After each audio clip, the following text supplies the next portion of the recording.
Hola, ¿cómo están? Estamos muy contentos de estar reunidos nuevamente acá. Entendemos que la iglesia está en cada uno de nosotros y en nuestra voluntad y nuestro deseo de alabar a Dios. Así que más allá de las distancias, vamos a unirnos como comunidad para alabarle y adorarle como se merece.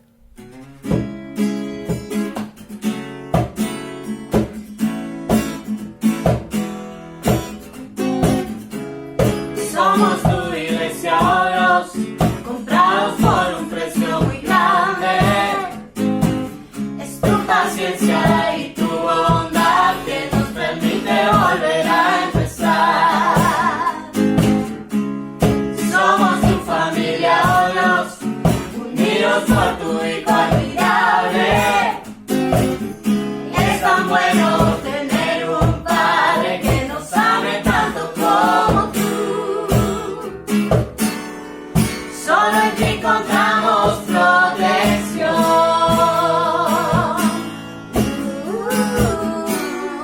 Guía nuestros pasos con su dulce amor. Aunque el cielo y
Es un placer para mí poder compartir este tiempo con ustedes. Hoy quería que reflexionemos sobre un versículo de la Biblia, un pasaje que es Pablo, que lo escribe Pablo hacia los romanos, y aborda esta pregunta: ¿cómo tiene que ser la vida de un cristiano? ¿Cómo tiene que vivir la vida cotidianamente de un cristiano? ¿Cómo la tenemos que vivir vos y yo? ¿Sí? Pero todos los días. ¿A qué se parece eso? ¿Qué características tiene eso? Ahora, siguiendo esa pregunta, ¿esa vida del cristiano tiene que ser una vida de sacrificio, esforzándose cada día? ¿O, si uno está lleno del Espíritu Santo, fluye naturalmente de uno? ¿Sí? Como por arte de magia, uno vive una vida cristiana plena. Saben que es interesante que en este tiempo escucho distintas personas que me dan respuesta de esto, ¿sí? Fuera de la Biblia, pero son cristianos, pero sus ideas están levemente distorsionadas. Pero son ideas que se escuchan bastante, Y les voy a leer más o menos de forma concisa qué es lo que dicen estas ideas en cuanto a cómo tengo que vivir la vida cristiana. Una dice así, ¿sí? Un buen cristiano tiene que esforzarse cada día para ganar la aceptación de Dios, el amor y el perdón de Dios. Suena como casi bien, pero hay un grave error en esta frase. La otra forma de pensar, que es casi un poco opuesta a esta, dice así, básicamente: no hace falta esforzarse día a día. Jesús me ama, me entiende y me perdona. Eso me hace libre para vivir como yo quiera. ¿Ven ahí el problema también? Bueno, si no ven estos problemas, ahora los vamos a abordar desde el pasaje de Pablo. Pero estas dos ideas son dos conceptos que se escuchan muchísimo y hay que corregirlo, con la palabra de Dios. Así que vamos a ver el pasaje que quiero que veamos principalmente hoy, es Romanos 12:1. Romanos 12:1 dice así: por lo tanto, hermanos, tomando en cuenta la misericordia de Dios, les ruego que cada uno de ustedes, en adoración espiritual, ofrezca su cuerpo como sacrificio vivo, santo y agradable a Dios. Ahora vamos a ir desmenuzando un poquito, pero lo más llamativo de este pasaje, el centro, es cuando habla de este sacrificio vivo. Todos entendemos la palabra sacrificio y que significa esforzarse, ¿sí? Pero acá Pablo no está refiriéndose a eso. Está refiriéndose a los ritos de los sacrificios que se practicaron hasta que llegó Jesús. En el Antiguo Testamento, ¿sí?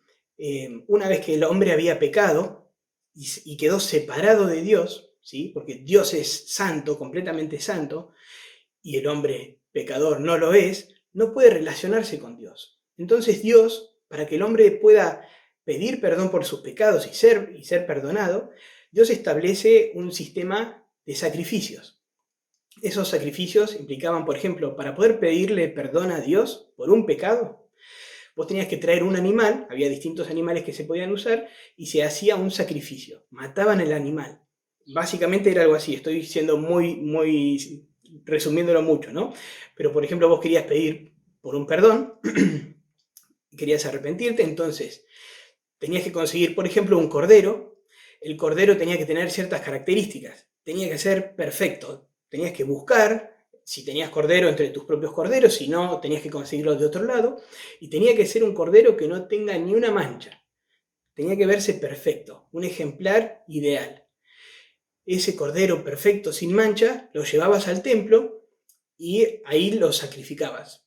Pero era así, ponían el cordero sobre un altar y vos, que querías pedir perdón por ese pecado, le imponías las manos sobre la cabeza. ¿Sí? Todo esto para nosotros suena muy extraño, pero en el Antiguo Testamento Dios decidió que fuera así. Le imponías la mano sobre el cordero, como pasándole tus pecados, ¿sí? Tu pecado, y después vos mismo tenías que matar el cordero. Esto lo hizo Dios, lo estableció así, por varias razones. una de las cosas que quería enseñar Dios con esto es que el pecado es un tema serio. Es tan serio que es el gran problema del hombre, el pecado. Y que la paga del pecado es la muerte. Uno por cada pecado que hace merece la muerte.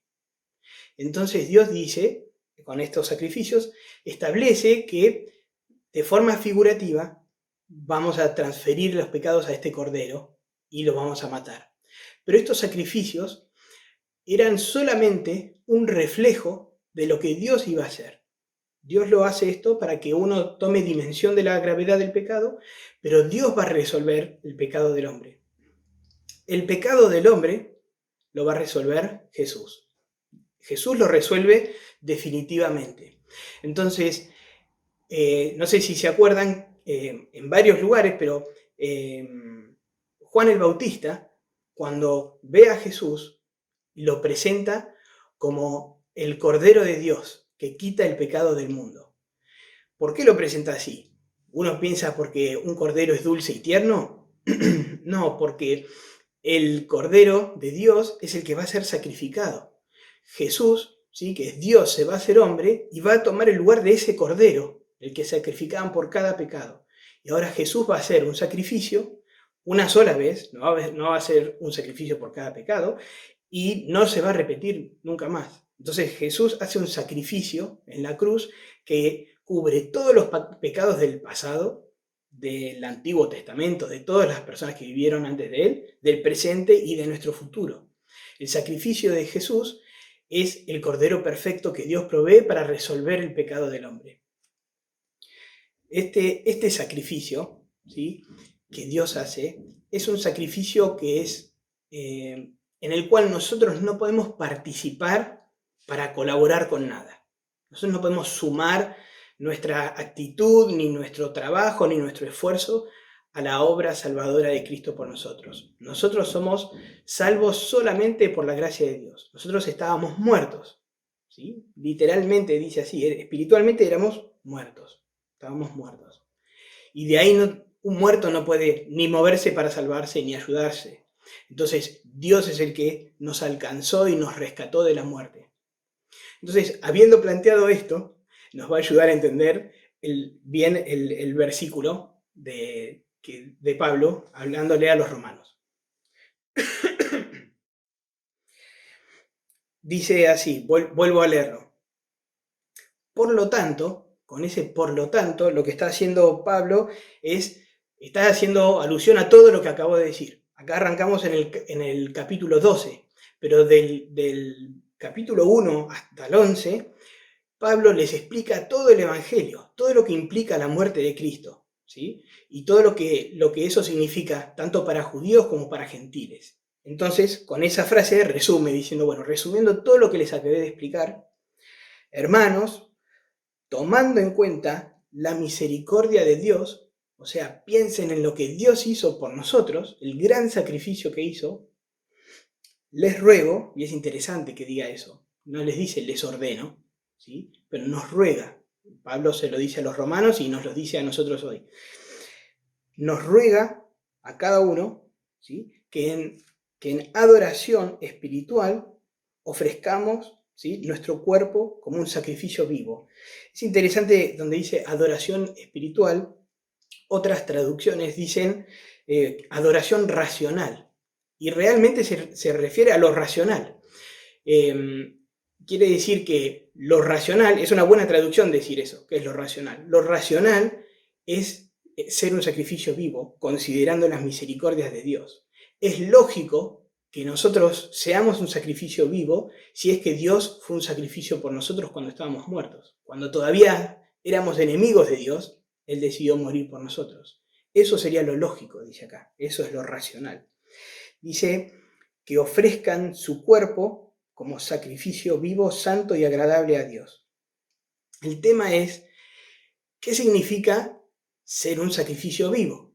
Entonces ya vimos que se refiere a esos sacrificios. Acá Pablo se está refiriendo a algo serio. No dice esfuércense, muchachos. Dice hay que matar el cordero todos los días.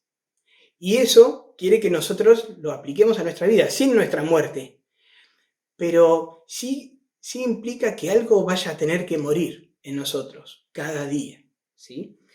Por ejemplo, ¿no? En nosotros tienen que morir algunas cosas. Y acá escribí algunas ideas. Tiene que morir la idea de que yo puedo vivir como se me antoja. Duro escuchar eso, ¿eh? Tiene que morir la idea de que vos podés vivir como a vos se te antoja. Tiene que morir la idea de que yo soy el Señor de mi vida y estoy en control. Eso tiene que morir. Tiene que morir la idea de que yo sé lo que es mejor para mí. Y básicamente tiene que morir el viejo yo, el yo que no conocía a Cristo. Ese es el que tiene que morir. Si esto por ahí le suena un poco chocante que yo les diga tiene que morir, el ejemplo del sacrificio lo da Pablo y después, cuando le escribe a los de Colosas, es aún más explícito. Miren lo que dice acá, Colosenses 3:5. Por lo tanto, hagan morir todo lo que es propio de la naturaleza terrenal. Quiere decir que hagan morir todo lo que era de tu viejo yo. Ahora somos hechos nuevos en Cristo. Y todo lo que no sea del reino de Dios y de nuestra nueva naturaleza tiene que morir, ¿sí? Y sigue diciendo esto. Tiene que morir la inmoralidad sexual. La inmoralidad sexual. ¿Qué implica que muera la inmoralidad sexual en esta época, en el 2021? Tiene que morir la impureza, las bajas pasiones, los malos deseos y la avaricia, la cual es idolatría. Entonces vemos que realmente Pablo está hablando de un sacrificio que va a doler, ¿sí? Dice que tenemos que ser sacrificios vivos, pero algo tiene que morir. Y la verdad es que cuando uno renuncia a ser el Señor de su vida, cuando yo renuncio cada día a vivir según mis ideas, ¿sí? Porque la palabra de Dios me enseña un montón de cosas que después en la práctica son muy difíciles de aplicar. Entonces, lo que está frenando eso es el viejo yo, que quiere estar en control, que pienso que sé mejor que Dios. Eso tiene que morir cada día. Es un sacrificio que uno tiene que hacer cada día, en cada momento, porque surgen situaciones distintas, situaciones en el trabajo, con los vecinos, en el colegio, en casa, y uno tiene que matar esa voluntad que no es correcta, ¿sí? Ahora, suena muy duro decir eso. Y es más, si no sos cristiano y estás escuchando esto, decís, yo no quiero tener nada que ver con todo eso. Eso suena malísimo. Pero el tema es que no, porque el sacrificio mayor ya fue hecho por vos, ¿sí? Miren cómo lo dice Tim Keller. Lo dice así. Cuando entendemos que Dios es infinitamente sabio e infinitamente amoroso, cuando te das cuenta que Dios te ama más de lo que te amás vos mismo y que su sabiduría, sus pensamientos y sus deseos para vos son infinitamente superiores a tus propios planes y deseos, vas a querer poner tu vida en sus manos.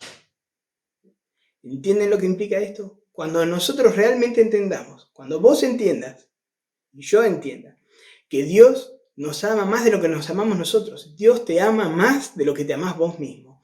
Y Dios sabe qué es mejor para vos que vos mismo. Entonces cuando decís, Dios me ama mejor de lo que me amo yo, y Dios tiene más lógica y sentido en este mundo que yo, hago su voluntad. El sacrificio mayor ya lo hizo Él. Entonces, acá hablamos de dos sacrificios. Y acá quiero ser súper claro. Hay dos sacrificios que estamos hablando. El sacrificio de Cristo y el sacrificio nuestro. Los dos, el de Cristo ya sucedió. Y el nuestro tiene que suceder cada día, cada momento de nuestros días hasta que morimos. Ahora, hay que diferenciar bien. El sacrificio de Jesús fue una sola vez y es para nosotros ese sacrificio, es Él tomar el lugar nuestro para la paga de pecados. Dios no hace la vista gorda y dice, muchachos, los perdono a todos, olvídense. No, Dios no tolera el pecado. El pecado se paga con muerte. La diferencia es que no la tuve que pagar yo. Jesús la pagó en la cruz por mí, pero Él sí la tuvo que pagar. Entonces Jesús paga un alto precio, que es su vida, para los pecados de todos. Pero como Jesús es perfecto y es Dios, muere por nuestros pecados y resucita victorioso. En su salvación que nos ofrece, nosotros no tenemos participación activa. Nosotros tenemos que arrepentirnos de nuestra vida, arrepentirnos de nuestros pecados, solamente arrepentirnos y decir, Señor, te sigo. Señor, quiero que vos seas mi amo, mi rey, mi Señor. Quiero dejar el control de mi vida y que vos seas el que está en control, porque me amaste. Me amás mejor de lo que me amo yo. Y aparece el otro sacrificio, que es el nuestro, que no hay que confundir nunca. Nuestro sacrificio es una adoración a Dios. Nuestro sacrificio en nuestra vida cotidiana, en todo lo que implica muchas veces sufrir al tomar ciertas decisiones, porque sabemos que la voluntad de Dios es mejor, ese sacrificio vivo es una adoración a Dios por lo que Él ya hizo. ¿Sí? Nuestro sacrificio es una adoración racional por la misericordia de Dios. Esto es lo que nos dice este pasaje. Vivir de esta manera no es fácil, ¿sí?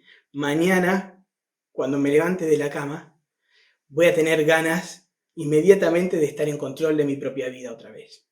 Y es algo que uno tiene que trabajar cada día. Y Pablo nos dice que nos lo pide a todos, ¿sí? Dice, les ruego que cada uno de ustedes, no se lo pide al pastor, no se lo pide a los líderes, no se lo pide a los que, bueno, este nivel de cristiano, no, a todos los cristianos. Esta es la forma de vivir cada día como cristianos. Vuelvo a contestar las dos preguntas que hice inicialmente. ¿Un buen cristiano tiene que esforzarse cada día para ganar la aceptación, el amor y el perdón de Dios? No. Un cristiano no tiene que esforzarse para ganar la aprobación de Dios. Dios ya hizo todo para que nosotros podamos ser aprobados, ¿sí? Nuestro esfuerzo, ¿sí?, es una adoración, como dije recién. Pero es importante entender esto. Nosotros no sumamos nada a nuestra salvación. Entonces, la primera frase, ¿sí?, un buen cristiano tiene que esforzarse para ganar la aceptación, el perdón, el amor de Dios. No. Dios ya te lo ofrece por gracia, es gratuito para vos. La otra frase que estaba equivocada es, Jesús me ama, me entiende y me perdona. Y eso me hace libre para vivir como yo quiero. Y eso tampoco es correcto, porque Dios sí me ama, me entiende y me perdona, y me libera para vivir como Él quiere, porque es mejor y me ama más de lo que me amo yo. Miren lo que dice 1 Corintios. ¿Acaso no saben que su cuerpo es templo del Espíritu Santo, quien está en ustedes y al que han recibido de parte de Dios? Escuchen esto, ustedes no son sus propios dueños. Fueron comprados por un precio. Por tanto, honren con su cuerpo a Dios. Le está diciendo acá Pablo a los Corintios una idea muy similar. Pero piensen esto, dice, ustedes no son sus propios dueños. Cuando vos decidís seguir a Cristo, estás decidiendo dejar de ser tu propio dueño. ¿Sí? Esto no quiere decir de que dejes de ser responsable de todos los actos que haces. No, Dios pide que seas muy responsable. Lo que está diciendo es que tu Señor va a ser Cristo de ahora en más. Y dice que los que somos hijos de Dios, fuimos comprados por un precio, que es la muerte y la sangre de Cristo. Entonces, honren con su cuerpo a Dios. Tenemos que honrar a Dios con cada cosa que hacemos. Con cada cosa que puedo hacer con las manos, puedo adorar a Dios y agradecer su misericordia. Con cada cosa que hago con los pies, con todo mi cuerpo, con mi sexualidad, puedo adorar a Dios con todo mi ser diariamente. Uno a veces puede decir, a Dios lo amo y lo adoro con todo mi corazón, pero eso implica poco sacrificio, ¿sí?, si no lo ponemos en práctica a través de nuestro cuerpo. Último, ya cerrando. Efesios 5:8. Pablo otra vez. En otro tiempo, ustedes eran oscuridad, pero ahora son luz en el Señor. Por lo tanto, vivan como hijos de luz. Lo digo otra vez. Nosotros, en otro tiempo, éramos oscuridad. Vos y yo éramos oscuridad. Pero ahora somos luz en el Señor. Por lo tanto, vivamos como hijos de luz. Vivamos el sacrificio en adoración a Dios.